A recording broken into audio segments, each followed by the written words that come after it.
the PowerPoint. So I think everything is ready. So first of all, I would just like to thank Fertility Network for the opportunity to talk to you about the work I've been doing and that I intend to do in the future, and also to thank Fertility Network for all the amazing work that they have been doing, and in particular to their efforts to reach people in so many different ways at their homes and at events, etc., to support them in all possible different ways. So I am here today to talk about how we can support people adjusting to their unmet desire to have children. And I'm a scientist, so my talk is informed by the research and the work I have conducted with people in this situation. So I just wanted to tell about how my attention kind of got drawn into this issue. And it all started when I did a study with some colleagues in the Netherlands, where we looked at the mental health of 7,000 women who had done fertility treatment. And so we looked at their adjustment after fertility treatment, and this was 10 to 17 years after. And we in particular measure their mental health, and the graph that you can see here shows the mental health on the left of people who achieved parenthood and of people who were still childless after their treatment. And what you can also see is that the gray bars are for people who don't have a child wish anymore, while the red ones were for the ones that still have a child wish. And what really struck me in this data is that it seems that it's not so much about the fact that you did manage to have children or not, but if you have this ongoing desire for children that you cannot relinquish, about which you cannot reach closure. And so this made me think about what is this process that people have to undergo in order to be able to let go of this desire when they cannot really realize it anymore. So, and what we also know is that there are many people who are in this situation. So we know that from those people who do fertility treatment, 1 in every 3 do not manage to achieve parenthood with treatment. And we also know that 1 in every 5 women in the UK reach the end of their reproductive years without children. Now, researchers told us that the percentage of people that actually are childless by choice is very small. So most of these women are women that either were infertile or that they are childless by circumstances which they cannot control. So there is a large number of people out there that are probably suffering from their desire to have children. So if that is the case, I then ask myself, what is the support that is available, currently available? And so people can talk with fertility counselors, they can go and seek other kinds of private counselors or therapists. We all know that charities like Fertility Network, and in particular their More to Life initiative, are highly supportive. And we know in the UK that many people also kind of look for other patient-led groups, and one of the groups, and Jody spoke on these seminars, is the Gateway Women. Now, this is all very nice and fine, but my question, being a scientist, is always, is this kind of support currently being evaluated? Do we know what kind of impact it really has on people? And the reality is that there is a lack of evaluation of the benefits. Now, if we focus on the research itself that is out there, the reality is not better. There is no evidence-based support available. There are, and what I show here is information that comes from the main guidelines from Europe and the UK about the best way to provide support for people in this situation. And at the European level, what the guidelines say is no interventions were identified that address the needs of patients after unsuccessful fertility treatment. So it's not that they weren't evaluated, it's that they don't really exist. And the NICE guideline just has very general guidance, also indicating that there is no specific knowledge. So this kind of created the aim for me and that kind of a mission to create easily accessible, evidence-based and user-friendly support for people who do not realize their desire for children. And of course, also what I want to do in the future is to evaluate this support. In order to create supports, I have to try to answer a few research questions. In particular, what do people experience after unsuccessful fertility treatment? And also, what helps people adjust when in this situation? And the first thing that I did was to go through all the literature that had been published in this area. And I focused in particular to those studies that looked at the patient's perspective of how they adjusted. So these tend to be qualitative papers, qualitative studies where researchers ask patients to tell them about how they went through this process. And looking at all the research, and this collected data from around 270 individuals, both women and men, 3 main themes came out of it. And one, it's about how they individually adjust. The other one is how they adjust to their social, in the context of their social world. Also, the kind of health care perceptions they have and the support needs they experience. And then perhaps most importantly, the last 3 topics focus on the 3 processes that people kind of said that they have to undergo in order to be able to adjust. So the 3 things that seem to help them to adjust. And so I'm going to talk a little bit about this today. So at the individual level, there is a very intense and prolonged period of grief when people finish fertility treatment without achieving parenthood.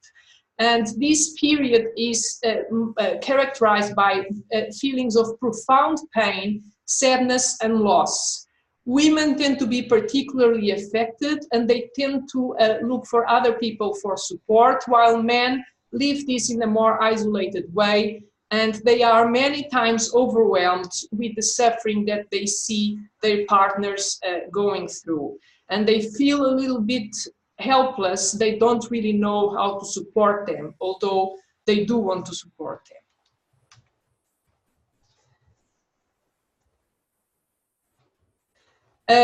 When talking about social adjustment, most people feel quite isolated in their grief, and this is in part because it's a invisible loss. So most people don't even realize that this is happening.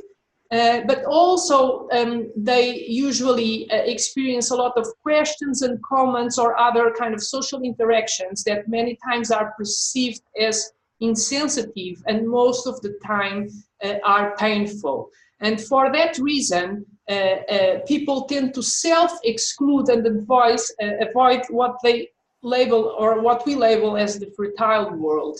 And this is one reason, and the other reason is also that many times they become out of sync with their friends that got children, so they have less in common to share. But also if they want to be with their friends, then it implies being with their children, and that can be quite painful. So there's a level of avoidance that it's a choice, it's a desired kind of avoidance to avoid the pain and the suffering that comes with being out there.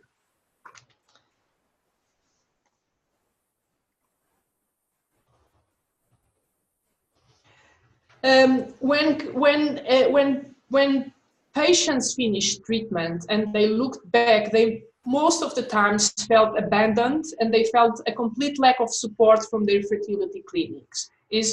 And this many times generated quite intense anger.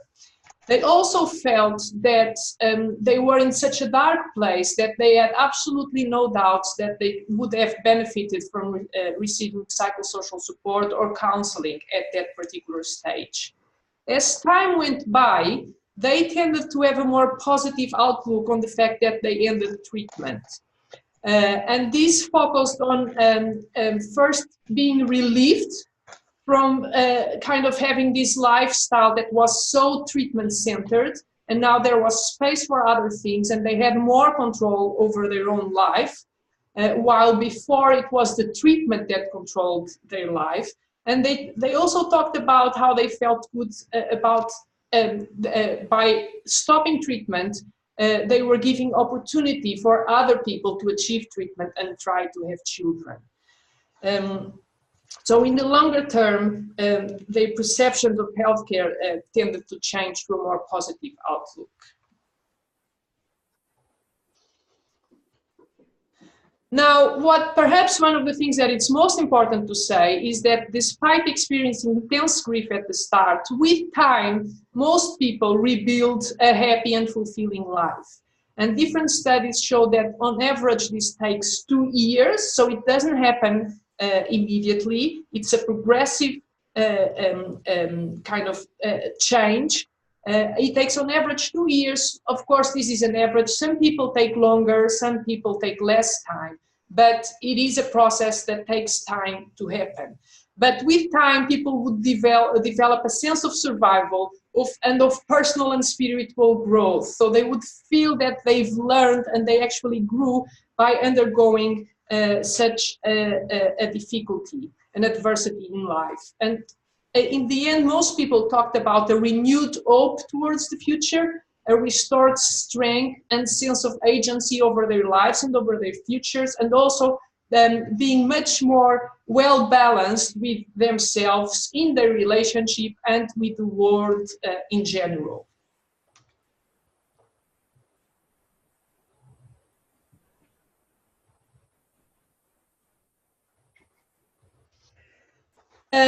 And so now I would like to focus on these 3 different tasks that people expressed being extremely important and that they, in a way, they underwent in order to feel fulfilled in life again and have a renewed sense of hope. And so the first thing is what I labeled meaning making. So making meaning of their past experience, but also what can be their future, transforming what is perceived to be a failure into what can be renewed hope and faith. So this is mostly a cognitive process. It's about how we change the way we think to have a better and more optimistic and more hopeful perspective for our future life. And so people talk about the need to find meaning, to make sense of past efforts, what they did in the past to achieve parenthood, and in a way, the need to reach a sense of that they did everything they could and to reach peace of mind about their past attempts. They also questioned themselves about who they could become in the future without children. They, for a long time, had thought about themselves as being parents, and now they have to develop a new identity. And that involved reevaluating their life values and priorities. So there was a lot of thought about what are the things that are important to me and that I want now to pursue in the future. Interesting also, many people mentioned that the prevalent notions that are in society about marriage and about family, etc., were many times not helpful, and that they would have to kind of destroy these conceptions. For instance, that a true woman, a full woman, needs to have children. It's only a woman when they're mothers, or that a relationship only survives when there are children, etc. So they have to kind of dismount these ideas and come up with their own definitions of what is a marriage, or what is a family, etc., etc.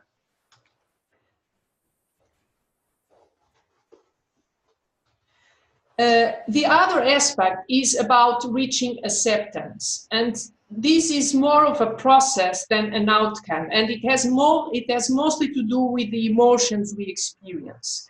And so what was clear is that acceptance comes with time, and that it is not the same as not feeling any pain or any suffering. It is more about being better able to, with time, to tolerate that emotional pain and to still be willing to experience things in life, even when you know that some specific situations may trigger that pain.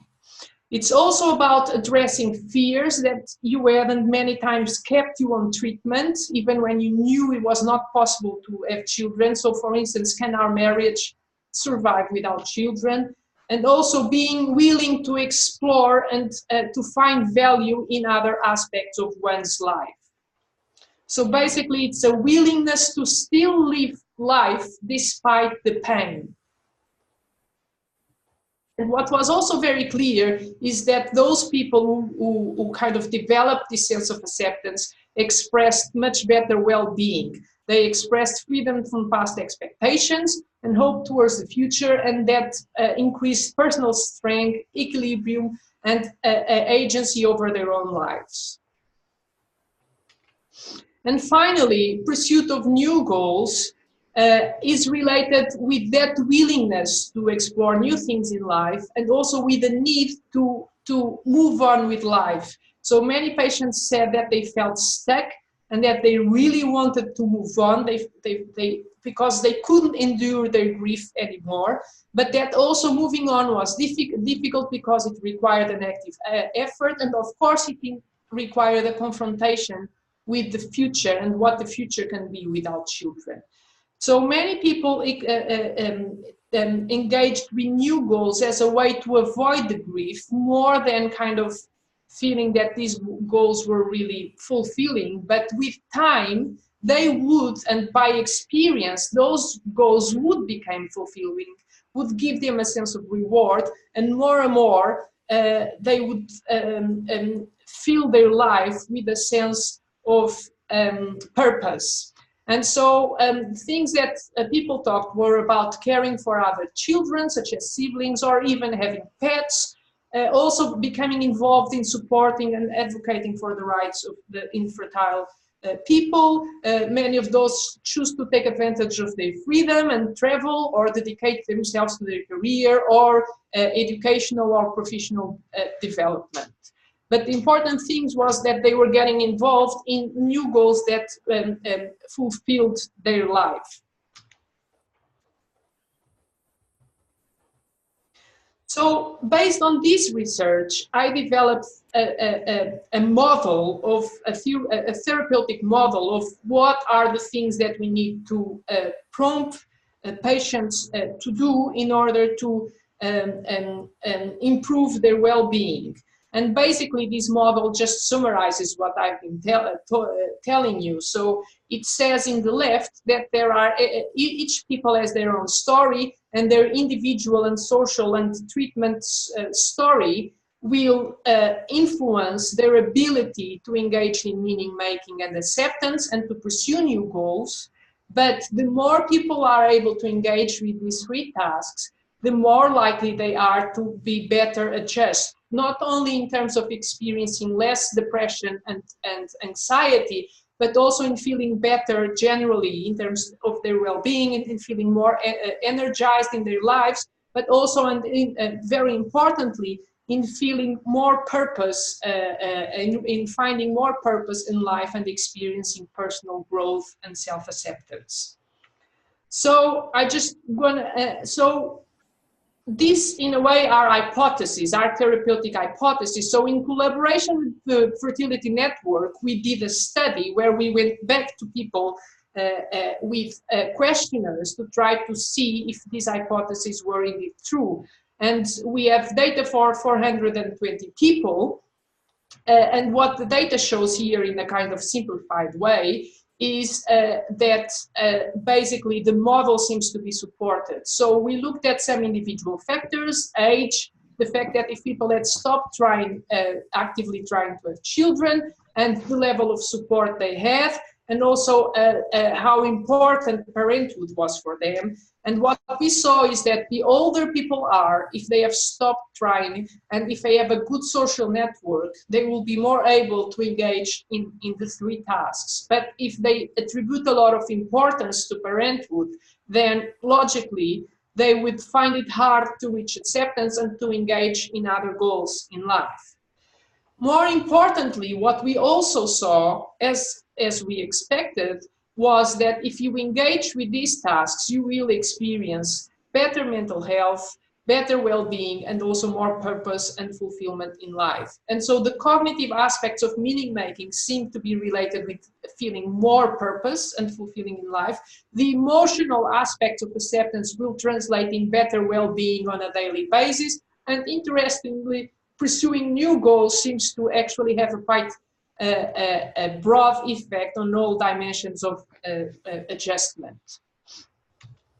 So to finish and to conclude, in summary, there are 3 pillars that seem to underlie support for people adjusting to their unmet desires for children.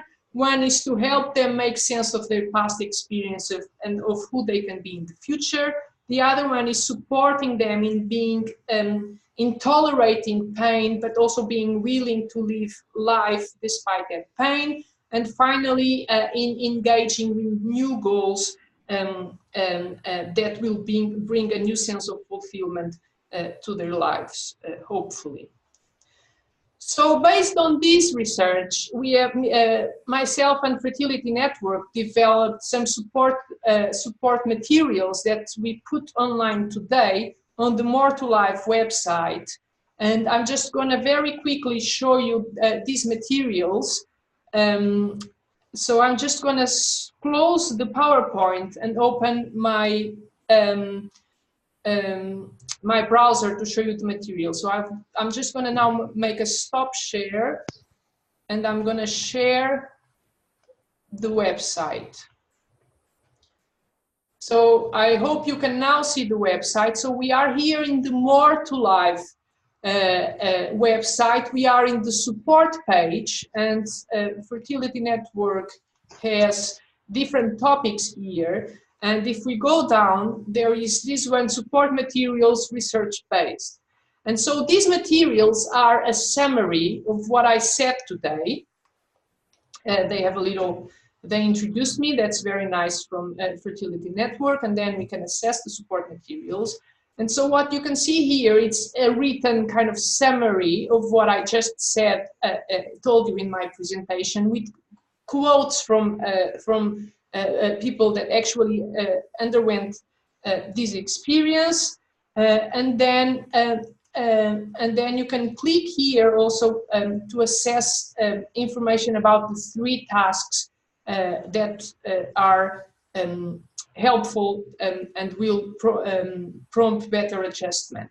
And so again, it's a more developed kind of summary of what I said, but very importantly, at the end of each session, there are tasks, there are little exercises that are designed and thought from a therapeutical perspective to try to prompt one's ability to engage with meaning making, engage with acceptance and pursuit of new life goals. So for instance, we can try have an exercise here that it's about trying to have more clarity about the things that you value in life. And so there's an activity for people to feel, and there's also an activity that it's a way to for you to try to rethink of your situation in a different way that will allow you to grow as a person, to learn something new, to experience something good. And again, there is space for you to think about this. And it also gives you support on how you can engage on these activities on a more kind of day-to-day basis. And so there are different activities for the different tasks. So I'm not going to talk a lot about this. It's just to alert your attention for where these things are. What I'm going to tell you is that we would be really happy if you were interested in going and having a more in-depth look at this. And if you would like, we just put these materials online, so we would appreciate any kind of feedback that you were able to give us. If you do want to give us feedback, you can click on each page. There's this sentence that says, "We appreciate any feedback on these activities. Please complete the following survey." If you click on it, it's 4 questions that you answer on a scale, and then there's a space where you can say whatever you want to give a more kind of in-depth comment. So this would be really helpful for us to refine and improve these materials as we go along, and based on the feedback of the people that are actually trying to use them. And I think this is all that I have to say, and so I would be more than happy now to answer questions. I'm not sure if, yes. I'm going to come back, yeah. Okay. Hi there. Okay. Do you want to stop sharing your screen, Sophia, and then we can come back on to full screen? Okay. That's lovely. Speaker view, that's lovely. Okay. So we've got a couple of questions down there at the bottom, but just before we do that, I would just like to say a huge thanks to Sophia for all of those materials for the website, and we've tried to put them on there as comprehensively as we could. So we would really appreciate if as many of you as possible do go on there, have a look at those PDFs, those activities to do, and give us any feedback that you can. You can send some feedback to me as well, and I can always send it on to Sophia as well if you want to do it that way. There are a couple of questions down here, so let's just have a look and see what they say. Okay, thank you for this very interesting research. Can you please just summarize the 3 pillars to support people again? Yes, so the first one is meaning making, is helping people to retell their story in a way that will give them peace of mind about all their past attempts in order to achieve parenthood, which were not successful, but also about how they can rethink themselves and their future in a way that can be that can bring new hope, renewed hope, and that can bring them a sense that they can still have an opportunity to live a fulfilling life. And that implies thinking about what are the things that they value in life and new pathways to pursue them. The second pillar, it's acceptance. So it's about building emotional tolerance to the pain that one is experiencing. Now, pain will probably, and we know from research that it never really completely goes away, but it does tend to become easier with time. There are some situations that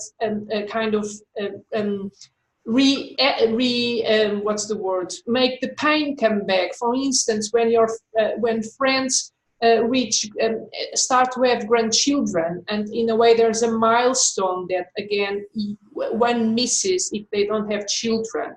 And so there are some situations that kind of bring a little bit of the grief, but acceptance, it's about building tolerance to these negative experiences and not allowing that pain to still experiencing other positive things in life. So not allowing the fear of the pain to stop you from pursuing activities, goals, experiences that can also bring you a lot of happiness and fulfillment. And finally, the third pillar is exploring these new opportunities, these new life experiences, and based on what you think are the things you value in life, then develop goals that are consistent with the things that you value. In a way, thinking about what kind of person you want to be and you would like yourself to be, and what are the goals, what are the things that I can do on a daily basis to become more and more that person. Now, earlier on, we had Leslie Pine on in an earlier webinar, and she also talked about, first of all, thinking differently, and then she talked about accepting the pain, and then she talked about finding curiosities. And actually, there are real parallels there between the meaning making, the acceptance, and the pursuit of new goals. So what I would say also is that what we found here, it's also very similar with what we find with other people that go through really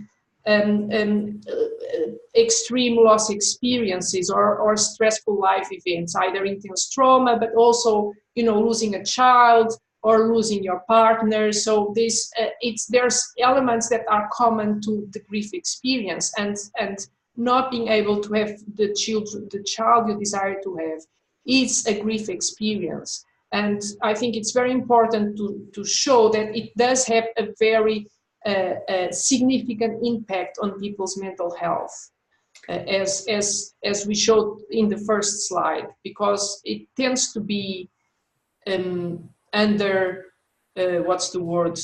It's not neglected, but people underestimate the level of suffering and impact.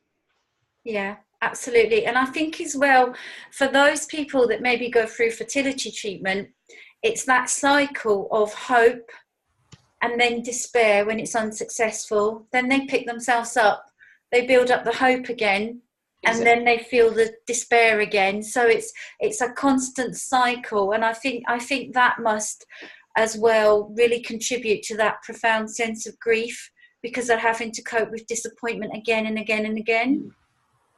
Yeah, definitely. It's not the first disappointment they're experiencing or grief, but this one is kind of a more definitive, and it's more about accepting than trying to find new ways of reaching the goal, right? Okay, we've got another few questions there to have a look at. So, do you think the desire for parenthood is something that is part of your individual makeup? And it also says, great presentation, Sofia. Thank you. There is a lot of research that explores kind of people's motivations to have children. And I mean, I think it's indisputable that there is a biological drive to have children. But also, we have to think that from a societal point of view, it is very important for societies to survive that their people actually reproduce. So it is, of course, something that is highly valued socially. And we see, for instance, in countries that are highly pronatalistic, that people who are not able to conceive are subjected to much more ostracized. They are the victims of stigma. They can even be the victims of violence. So there is also a very strong social component to that desire, because we want to be to fit in the societies that we live in, and because we assess our life in comparing ourselves with what the other people around us are living.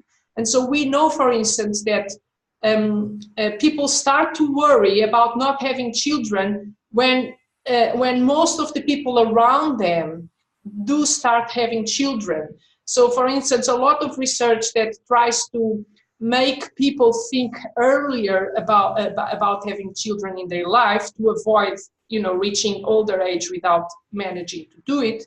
They know that there's no much point in talking to people in the UK before the age of 29, because it's on the age of 29 that on average people have their first child, and it's when people start to realize, oh wait, I should be having children now. So there is a very strong component to our motivation and to our desire for children. But, the nature of that motivation doesn't change the nature of the suffering, or doesn't make it more valid or less valid, that of the suffering that we experience when we are not able to achieve them. I don't know if I answered the question. I think so. Thank you. Right, we've got some more questions down there. I can't wait to have a look at the suggested work on the website, thank you. How important do you feel grief work is, and what approaches would you suggest are most valuable? I mean, this is of course a loss and grief experience, so grief is of course important. I think that the aspects of meaning making that I kind of mentioned here, and of acceptance, are aspects that are usually referred in models of grief intervention in grief. So there are many grief models, or therapeutic models for supporting people who are experiencing bereavement and grief, that focus a lot on building a new narrative of the experience of the life you had with the person that you lost, so that you can continue to have that person in your life in a different way. And grief models also talk about the need to integrate the loss in your life. So, for instance, if you lost a partner, there were loads of things that you used to do together that then you have to do alone, right? And so what may happen is that you are not, you don't want to do that anymore. And I think there's an overlap with the concept of acceptance, where you have to find ways of progressively find ways of still living the life that you desire to live, despite the fact that you know that some of those situations will also bring pain with it. So to summarize, I think there is a lot of things that are common with the process of grief, and how you address the process of grief from a therapeutic perspective, because we are dealing with the loss, right?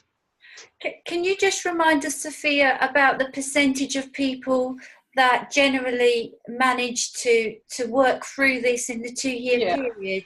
So my research showed that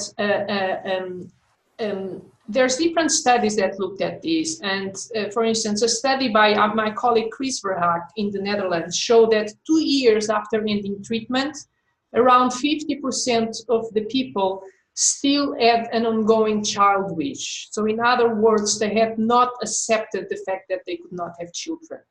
Another study by a German colleague, Tavis, showed that 10 years after, this percentage was much smaller, and it was around, I'm not quite sure from the top of my head, but I think it is around 70%. And then my own research that the first slide came from showed that in between 10 to 17 years after, so it's a long period, only a very small percentage of people still have an ongoing desire for children, which is around 10%. So many, and other studies that followed people for a long period of time after they do fertility treatment also showed that on average, for each 10 patients, 9 of them are able to adjust and to develop a fulfilling life. And 1 or around 10% of people do not. Usually, the research also shows that these people are the people who do not adjust, are people who already had some kind of vulnerability before they started treatment.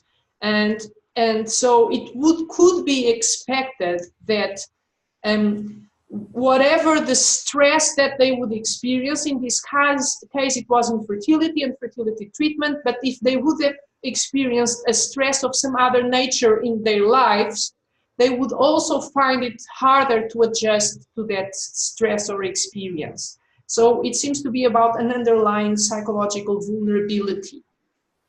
So actually that's quite positive news, isn't it? Because you're saying about 90% of people manage to create a new meaningful life and move on with new life goals. So Yeah. that's actually a very, very positive number to have, isn't it?